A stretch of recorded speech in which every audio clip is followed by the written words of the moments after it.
Hey, what's up guys, it's Ryan, and welcome to week number 65 of the top 5 Skyrim mods of the week. Now hopefully you guys will enjoy the mods that I've picked out for this week. Starting off at our number 5 spot, we have Valkyn, Skoria, Daedric armor. Now this mod's very simple. It keeps the original Daedric armor in the game, but it adds a whole new set of retextured Daedric armor that looks 100% better in my opinion. It has a little bit of a fire texture to it, and then the eyes as well have a big bright orange light to them, and it's a really badass looking armor.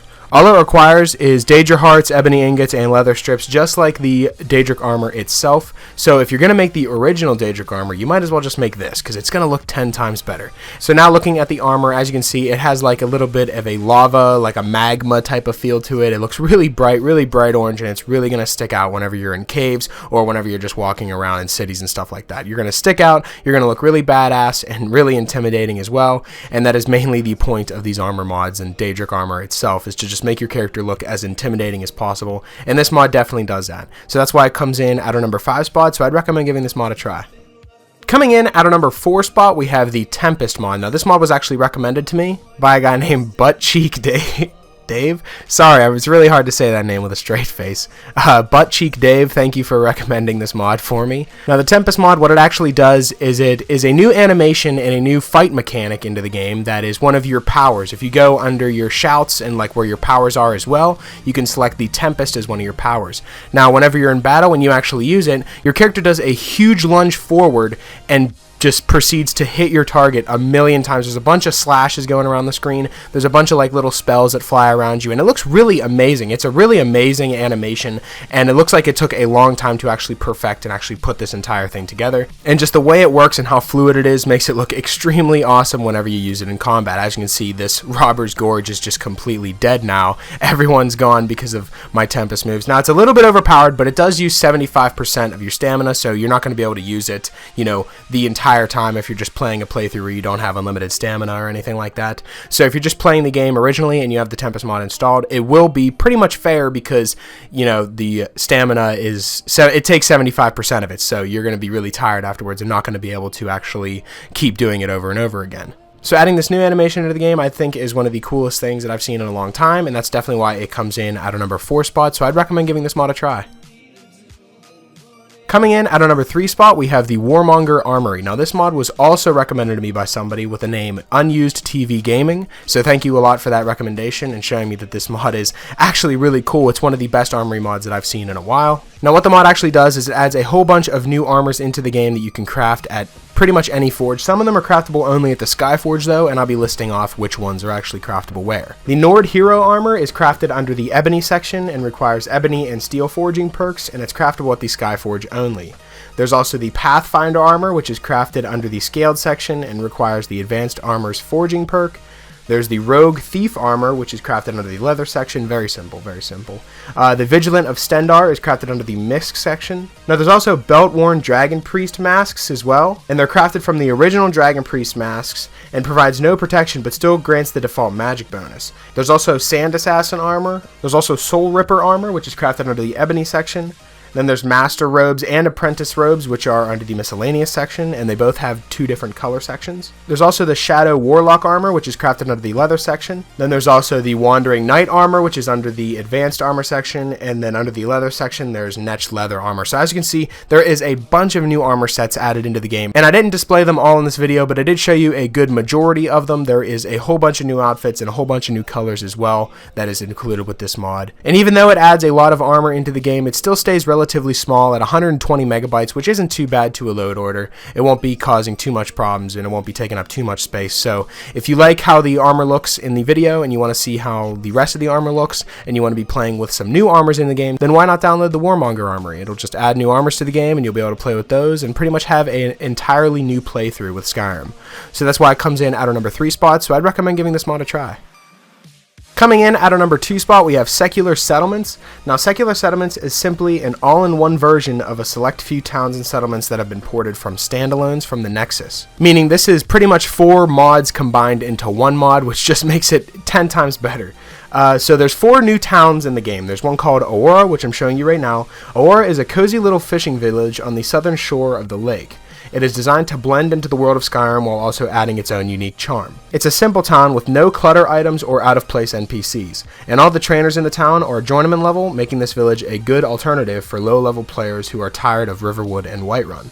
And thanks to Radiant quests, the town will remain relevant through higher levels as well. Moving on, we have Apatoya, which I believe that's how you pronounce it, and it's a lore-friendly village under the tundra near Rorikstead, with a lot of new NPCs added. Now, the village is quite small, but includes quite everything an adventurer might need. There's a blacksmith, a farmhouse, a functionable inn, street food merchants, a watchtower, and a mansion that you can use as a player home. Moving on to the next settlement, we have Fleetford. Now, Fleetford is actually a player home and full surrounding settlement located on the road to Windhelm from Whiterun. The mod works equally well if you are looking for a new home in Skyrim, or if you just want to add another town to a trading hub on the map. The town has the following features. There's purchasable and upgradable and customizable player homes in the Honeydrum Inn, lots of safe storage plus crafting setup and the usual assortment of functional bookshelves, weapon racks, and mannequins. Clutter is generally low value with a few more useful items, and the emphasis on quality and design rather than having 1,000 mannequins in a vast empty castle. I like player homes that focus more on quality than, just putting mannequins everywhere in an empty room. There's also an inn, an apothecary, a mage trader, which is a destruction trainer as well. There's a Khajiit trader, which is a sneak trainer. There's a blacksmith who can also train you in smithing. There's a general store, 2 custom followers, a trading hunter, the choice of a horse outside, and shrines in the player home. There's also a choice of factional guards as well. So this town comes with a lot, and it's one of the bigger ones out of the entire mod. The last town that is included with the mod is called Lingui. I'm pretty sure that's how you pronounce it again. These have some funky spellings. It is located on a small island north of Dawnstar, which is pretty far away, so you've got quite the swim ahead of you. It consists of residential buildings for NPCs, a mead hall, a great hall, and a player home as well. You can travel to and from Solitude, Windhelm, Dawnstar, and Winterhold by boat from here, but first you have to buy a key from the local merchant, who's named Miranda, who hangs out at the small hut most of the time. When you have the key, go to the docks, and on the left you'll see a door, go through it, and then you can go straight to your destination there. Out of all the cities included with this mod, I think this one is the most interesting because it's really far away and you have to really travel out of your way to get to it, and then you'll find this whole new civilization that just seems pretty much cut off from Skyrim almost, and they're just, living on this snowy island over here and, just living away, and I think it's really awesome that they were actually able to build a big community on an island where it's always so cold and there's snow everywhere, and, just seeing people being able to have a civilization over here is just really cool, and it'll add to your playthrough if you're doing a playthrough on this game with this mod enabled with all these cities as well, and it'll pretty much feel like a brand new game. So that's definitely why it comes in at our number 2 spot, so I definitely recommend downloading Secular Settlements. Coming in at our number 1 spot, we have Azura's Dawn. Now, Azura's Dawn is a luxurious mansion situated beautifully on the Treva River, halfway between Riften and Iverstead. The mansion is done to be just a lovely environment to relax in, but has all the needed infrastructure, like lots of beds for followers, crafting chambers for crafting, enchanting, and so on. There's also a treasury and even 2 specific children rooms. It's a great place to explore and use as a base for further adventures. Now, as always, I'm going to be giving you guys a little bit of a tour of the house just so you guys can see what's all around it. So let's begin.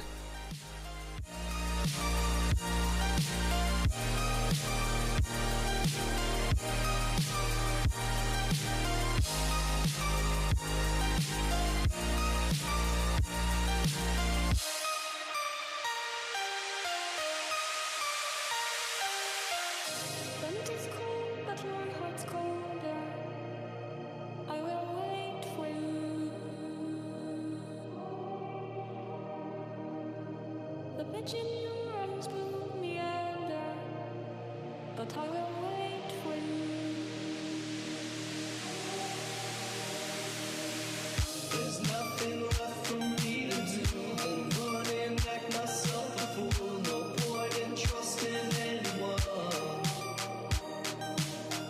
Your eyes of diamonds keep me up. Never thought that it could be this rough. No point in trusting anyone.